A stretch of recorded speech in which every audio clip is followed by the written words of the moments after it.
നമസ്കാരം. ഇന്നത്തെ ചിന്താവചനം: മുഖത്തെ പ്രകാശിപ്പിക്കുന്ന പുഞ്ചിരി ഹൃദയത്തെ സന്തോഷിപ്പിക്കുന്നു, ഊഷ്മളമാക്കുന്നു. പുഞ്ചിരിക്കാത്ത ആളുകൾ കഠിനഹൃദയരാണ്. മറ്റൊരാളിൻ്റെ പുഞ്ചിരി നമുക്ക് ആസ്വദിക്കാൻ കഴിയും, നമുക്കത് സന്തോഷം പകരുന്നതാണ്. ചിരി ഒരു വളവാണ്. അതിന് നിരവധി കാര്യങ്ങളെ നേരെയാക്കാൻ കഴിയും.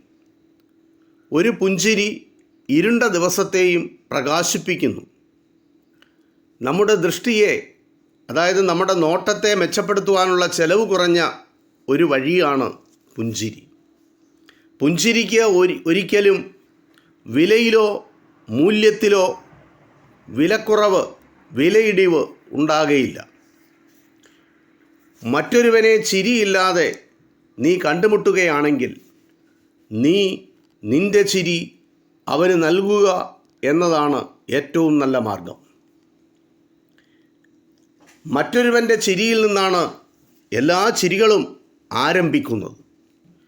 അപ്പോൾ മുഖം കറുത്തിരിക്കാതെ, ദേഷ്യഭാവം പ്രകടിപ്പിക്കാതെ, പുഞ്ചിരി എന്ന മനുഷ്യനെ സന്തോഷിപ്പിക്കുന്ന ആ ദൗത്യം ഓരോ വ്യക്തികളും നിറവേറ്റുക.